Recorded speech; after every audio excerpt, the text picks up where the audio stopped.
എല്ലാ കൂട്ടുകാർക്കും നല്ലൊരു രാത്രി ആശംസിച്ചുകൊണ്ട് നമുക്ക് നേരെ ആദർശിന്റെ നയനയുടെയും നാളത്തെ നല്ലൊരു പ്രൊമോ വിശേഷം കേട്ടാലോ. അപ്പൊ ഇന്ന് രാവിലെ ഒന്നും വിശേഷങ്ങളൊന്നും ചാനലിനകത്ത് അപ്ലോഡ് ചെയ്യാൻ പറ്റിയില്ല കേട്ടോ. അത് കുറച്ച് ആരോഗ്യ പ്രശ്നങ്ങളൊക്കെ ഉള്ളതുകൊണ്ടാണ്. എന്താണെങ്കിലും നാളെ മുതൽ കൃത്യസമയത്ത് തന്നെ വീഡിയോസ് ഒക്കെ ചാനലിനകത്ത് അപ്ലോഡ് ചെയ്യാം കേട്ടോ. മറക്കാതെ എല്ലാവരും കയറി കാണണേ. അങ്ങനെ നാളത്തെ വിശേഷത്തിൽ നമ്മൾ കാണാൻ പോകുന്നേ അനിയുടെ നേരെ കയർത്ത് സംസാരിക്കുവാണ് അനാമിക.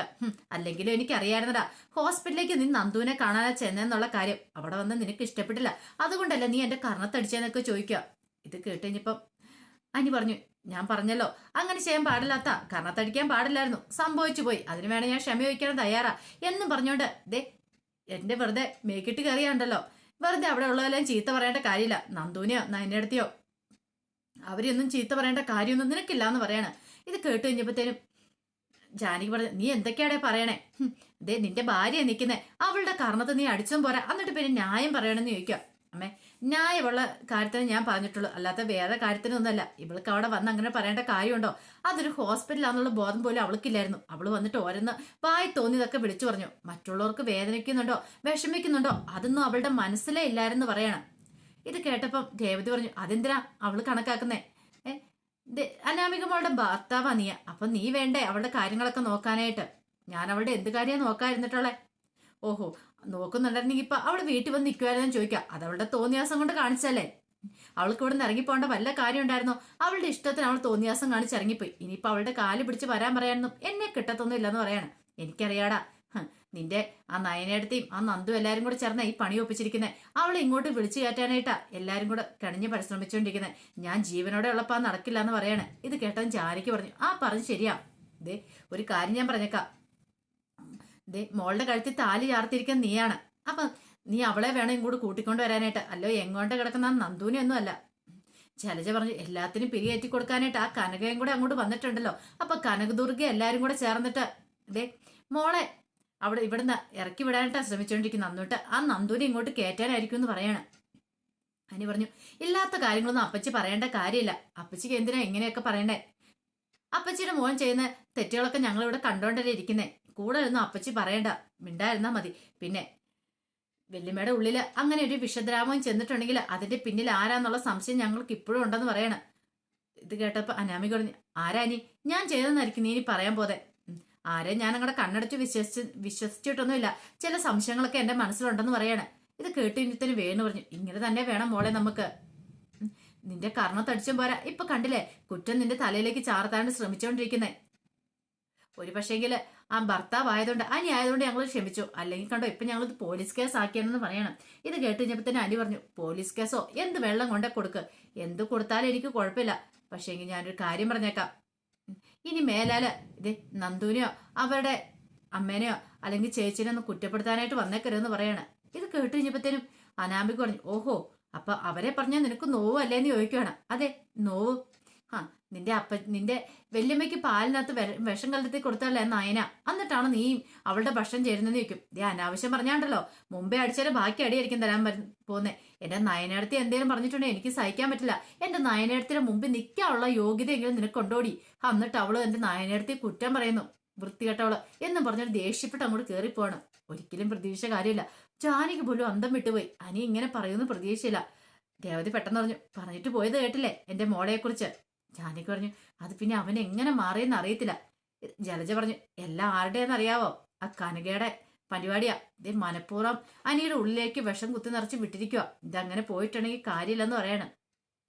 രേവതി പറഞ്ഞു, ഞങ്ങൾക്ക് കിട്ടാനുള്ള കിട്ടി, പക്ഷെ അങ്ങനെ ഞങ്ങൾ പിൻവാങ്ങാൻ പോകുന്നില്ല. എന്റെ മോളെ നല്ല അന്തസ്സായിട്ട് തന്നെ ഇങ്ങോട്ട് കല്യാണം കഴിപ്പിച്ചു വിട്ടെ. എന്താണെങ്കിലും ഇവിടുത്തെ വെല്ലുവിടുത്ത് ഇങ്ങോട്ട് വരട്ടെ. ഏടത്തി വന്നതിന് ശേഷം ഞങ്ങളും ചില തീരുമാനങ്ങളൊക്കെ എടുക്കുന്നുണ്ട്. വാ മോളെ എന്ന് പറഞ്ഞുകൊണ്ട് അനാമയുടെ കയ്യെ പിടിച്ചുകൊണ്ട് അങ്ങോട്ട് ഇറങ്ങി പോവാണ്.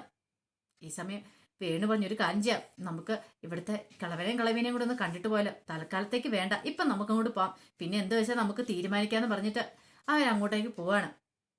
ഈ സമയം ജാനി ജലജയോട് പറഞ്ഞു, ഇനി എന്ത് ചെയ്യും ജലജ? എനിക്കറിയത്തില്ല എന്ത് ചെയ്യണമെന്ന്. അതെ ഏടത്തി ഇപ്പൊ വേണേ പിടിച്ചോണം. ഒരു കാര്യം ഞാൻ പറഞ്ഞേക്കാം, പിന്നെ പറഞ്ഞിട്ട് കാര്യമില്ല. ഇപ്പൊ തന്നെ കണ്ടില്ലേ അനിയുടെ മനസ്സ് മാറ്റിയെടുത്ത്. കുറച്ച് സമയം കൊണ്ട് തന്നെ അനിയുടെ മനസ്സ് മാറ്റിയെടുത്തു. ഇങ്ങനെ പോയിട്ടുണ്ടെങ്കിൽ എങ്ങനെ ശരിയാവും? മിക്കവാറും അനാമികനെ ഇവിടുന്ന് പടിയടിച്ച് പിണ്ണം പഠിച്ചിട്ട് ആ നന്ദൂരി ഇങ്ങോട്ട് കയറ്റാനായിട്ടാ അവൾമാരുടെ പ്ലാന്. അതിനുവേണ്ടി ഹോസ്പിറ്റലിൽ ഒരു തന്ത്രം തന്നെ മെനയുന്നുണ്ട്.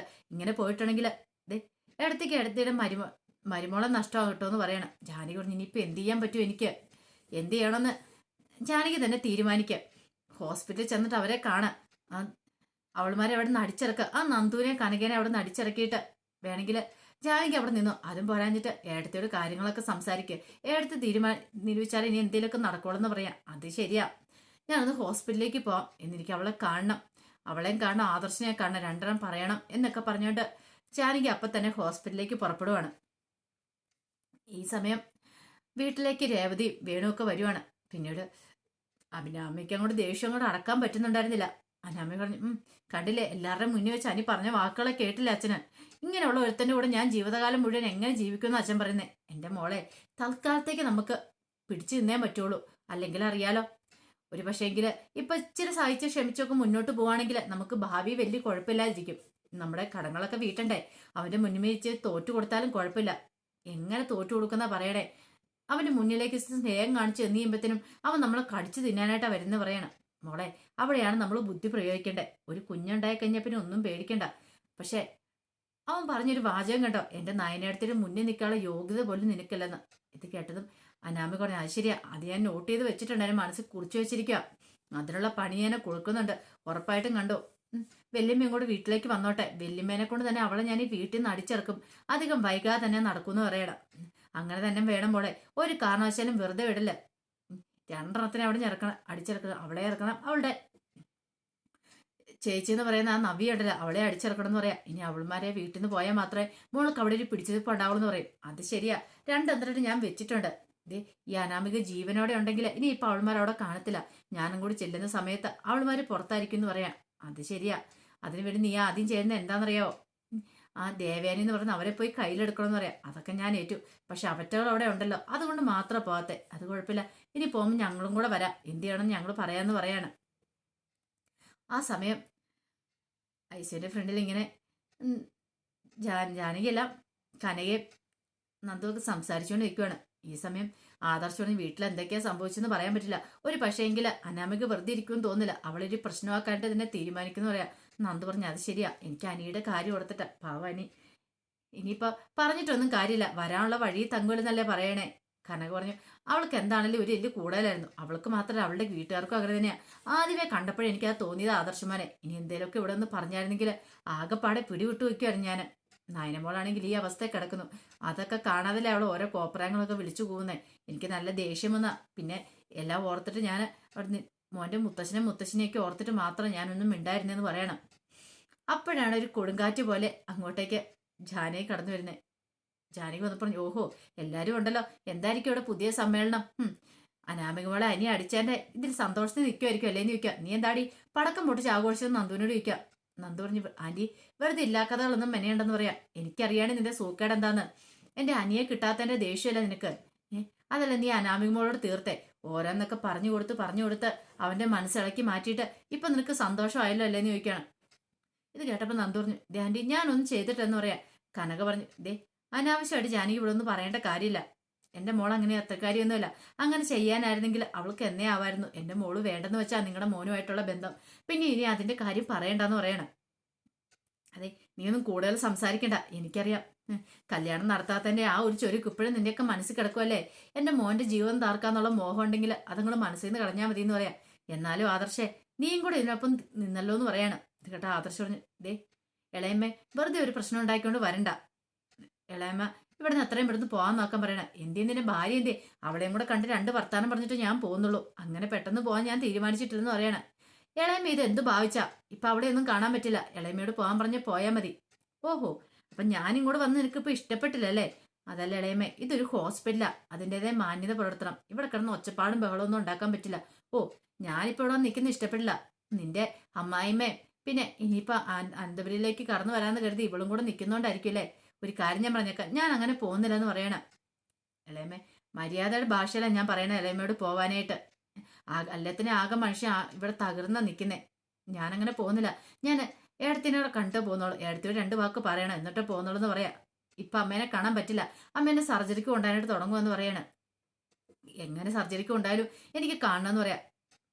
എല്ലാത്തിനും കാരണക്കാരി ഈ നിൽക്കുന്ന കനകയല്ലേ, ഇവള് കാരണമാ ഇവളുടെ പെൺമക്കളെല്ലാം അനന്തപുരിയിലേക്ക് കൊണ്ടുവരാനായിട്ട് ഇവളുടെ ആഗ്രഹം ചെറുതൊന്നും അല്ല. ഇത്ര ആയിട്ടും ഇവളുടെ മനസ്സ് കണ്ടോ, ദൂഷിച്ച മനസ്സാന്ന് പറയണം. കനക പറഞ്ഞു, ദേ ജാനകി, ഞാൻ അറിയത്തില്ലാത്ത കാര്യത്തെക്കുറിച്ചൊന്നും വെറുതെ പറയില്ലെന്ന് പറയണേ. എന്ത് വെറുതെ പറയുന്നേ? ദേ, നിങ്ങൾ ഒറ്റയൊരുത്തി എല്ലാത്തിനും കാണണം. പെൺമക്കളെ വലിയ വീട്ടിലേക്ക് അന്തസ്സോടെ കെട്ടിച്ചു കൊണ്ടെന്ന് ആഗ്രഹിക്കുന്നു. എന്നിട്ടോ കയ്യിലൊന്നും ഇല്ലാതാനും. എന്നോട് ജലജ എടുത്തിയൊക്കെ മുമ്പേ പറഞ്ഞ കാര്യമാ നിങ്ങൾ ശരിയല്ലെന്ന്. പക്ഷെ അന്നൊന്നും ഞാൻ വിശ്വസിച്ചില്ല. ഇപ്പോഴേ എനിക്ക് അനുഭവം വന്നു കഴിഞ്ഞപ്പോഴല്ലേ ഞാൻ മനസ്സിലാക്കുന്നേ. എന്റെ മോനെ എങ്ങനെയെങ്കിലും പറഞ്ഞു വശത്താക്കാൻ ശ്രമിക്കുന്ന നിന്നെയൊക്കെ ഉണ്ടല്ലോ, എന്ത് ചെയ്യണമെന്ന് എനിക്ക് അറിയില്ല എന്നൊക്കെ പറയണം. ഈ സമയം ആദർശ് പറഞ്ഞു, ദേ ഇളയമ്മ ഇവിടുന്ന് പോകാൻ നോക്ക്. ഇളയമ്മ ഇനി ഇവിടെ നിന്ന് സംസാരിക്കേണ്ടെന്ന് പറയണേ. ഞാൻ പോകത്തില്ലെന്ന് പറയും. പോകത്തില്ലെങ്കിൽ എനിക്ക് നടപടി എടുക്കേണ്ടതായിട്ട് വരും. വേണമെങ്കിൽ എനിക്ക് ഞാൻ പിടിച്ചു പുറത്തുള്ളൂ വരും എന്ന് പറയണം. ഓഹോ, നിനക്ക് അത്രയ്ക്ക് അഹങ്കാരമാണ്, അന്ന് നിന്നെ കാണിച്ചരാടാന്നൊക്കെ പറഞ്ഞുകൊണ്ട് ആദർശനെ വെള്ളി വിളിച്ചിട്ടും കൂടെ പോവാണ്. ആദർശന് വല്ലാത്ത സങ്കടവും ദേഷ്യമില്ലാന്ന് തോന്നി. ഓരോന്നോരോന്നായിട്ട് വന്നുകൊണ്ടിരിക്കുക. മനുഷ്യരോട് സമാധാനം ഇല്ലാത്ത അവസ്ഥ. നന്ദ പറഞ്ഞു, ഞങ്ങൾ പോയേക്കാം ആദർശേട്ടാ എന്ന് പറയാണ്. എന്തിനു പോണം? ദേ, പോകണ്ട. അവരിങ്ങ് പോയിക്കൊണ്ടാ മതി എന്ന് പറയാണ്. അല്ല, ഇനിയിപ്പോ ഇവിടെ നിന്നിട്ടുണ്ടെങ്കിൽ ഇനിയിപ്പോ അടുത്ത ആൾ വന്ന് ഇനി അടുത്ത് പ്രശ്നമാക്കും എന്ന് പറയണം. ആര് പ്രശ്നമാക്കിയാലും കുഴപ്പമില്ല. നിങ്ങൾ ഇവിടുന്ന് പോകാനേ പോകുന്നില്ല. നിങ്ങൾ പോകേണ്ട ആൾക്കാരല്ല. പോകേണ്ട ആൾക്കാർ ഇപ്പൊ ഇവിടുന്ന് പോയിട്ടുണ്ട്. അല്ലെങ്കിൽ അവരിവിടെ ഒന്നും നിൽക്കേണ്ട കാര്യമൊന്നുമില്ല. നയനക്ക് എന്തെങ്കിലും ആവശ്യം വന്നിട്ടുണ്ടെങ്കിൽ നിങ്ങൾ വേണം ഇവിടെ നിൽക്കാനായിട്ട്. അല്ലാതെ ഈ പറയുന്ന ഇളമ എന്നിട്ട് ഒരു കാര്യമില്ലെന്ന് പറയാണ്. സഹിക്കാവുന്നതിന് മാക്സിമം സഹിച്ചു ക്ഷമിച്ചു. ഇനി ഇങ്ങനെ മുന്നോട്ട് പോകാൻ പറ്റില്ല. പറയേണ്ട മറുപടി പറയേണ്ട സമയത്ത് തന്നെ കൊടുക്കണം. ഇത്രയും കാലം ഒന്നും മിണ്ടായിരുന്നോണ്ടാ. എന്ത് ചെയ്യാനാ, ഇളയമ്മ ആയിപ്പോയി. അല്ലെങ്കിൽ ഇനി ഞാൻ മറുപടി കൊടുത്താനെന്ന് പറയണം. സത്യങ്ങളൊക്കെ എനിക്ക് വിളിച്ചു പറയാൻ അറിയത്തില്ലാഞ്ഞിട്ടല്ല, വിളിച്ചു പറഞ്ഞിട്ടുണ്ട്. ഒരു പക്ഷേങ്കില് ഇനിയിപ്പൊ അമ്മ അറിഞ്ഞിട്ടുണ്ട് അത് വലിയ പ്രശ്നമോ, അതുകൊണ്ട് മാത്രം ഞാൻ മിണ്ടായിരുന്നേന്ന് പറയാണ്. ഈ സമയമാണ് ദേവേനെ സർജറിക്ക് വേണ്ടിയിട്ട് അങ്ങോട്ട് കൊണ്ടുപോകുന്നത്. അങ്ങനെ ദേവേനെ കൊണ്ടുപോകും. ദേവേനി അടുത്തേക്ക് ആദർശ് ചെല്ലുവാണ്. ആദർശിന്റെ കയ്യിലേക്ക് പിടിച്ചിട്ട് ദേവേനെ ഇങ്ങനെ ഒന്ന് നോക്കുക മാത്രം ചെയ്തു. ആദർശ് ഒന്ന് വിഷമിക്കൊന്നും വേണ്ടമ്മേ, സർജറി ഒക്കെ സക്സസ് ആയിരിക്കും പറയാം. ഏയ്, എനിക്ക് വിഷമങ്ങളൊന്നും ഇല്ലാന്ന് പറയാണ്. എനിക്ക് ആ പെൺകുട്ടീനെ ഒന്ന് കാണാൻ പറ്റിയില്ലല്ലോ. എന്നെ സർജറിക്ക് മുമ്പ് എനിക്ക് അവളെ കാണുന്ന ഭയങ്കര ആഗ്രഹം ഉണ്ടായിരുന്നു. എനിക്ക് കരള് പകത്ത് നൽകാൻ തയ്യാറായ പെൺകുട്ടി. സാരമില്ല, ഇനിയാണെങ്കിൽ സർജറി കഴിഞ്ഞിട്ട് കാണാല്ലേ മോനെന്ന് ഇരിക്കണം. സർജറി കഴിഞ്ഞിട്ട് അമ്മ വാ, അമ്മേനെ ഒരു ദിവസം ഞാൻ കൊണ്ട് കാണിക്കാന്നൊക്കെ ആദർശ് പറയാണ്. അങ്ങനെ ദേവേനെ അങ്ങോട്ട് കൊണ്ടുപോവാ. അപ്പൊ അതിന്റെ വിശേഷങ്ങളൊക്കെ നാളെ നമ്മൾ കാണാനായിട്ട് പോകുന്നത്. ആ വിശേഷങ്ങൾക്കായി നമുക്ക് എല്ലാവർക്കും കാത്തിരിക്കാം കേട്ടോ. ആദ്യമായി കാണുന്നവരാണെങ്കിൽ ചാനൽ ഇഷ്ടപ്പെട്ട ഒന്ന് സബ്സ്ക്രൈബ് ചെയ്യാൻ മറക്കരുതേ. അതോടൊപ്പം തന്നെ വീഡിയോ ഇഷ്ടപ്പെടുകയാണെങ്കിൽ ലൈക്ക് ചെയ്യാനും മറക്കരുത് കേട്ടോ. നമ്മുടെ മുന്നോട്ടുള്ള യാത്രയിൽ നിങ്ങളുടെ സപ്പോർട്ട് ലൈക്കുമാണ് നമുക്ക് ഏറ്റവും കൂടുതൽ പ്രചോദനമായി മാറിക്കൊണ്ടിരിക്കുന്നത്. അപ്പൊ എല്ലാവർക്കും ഒരിക്കൽ കൂടി നല്ലൊരു യാത്രയെ ആശംസിച്ചുകൊണ്ട് നിർത്തുന്നു. നന്ദി.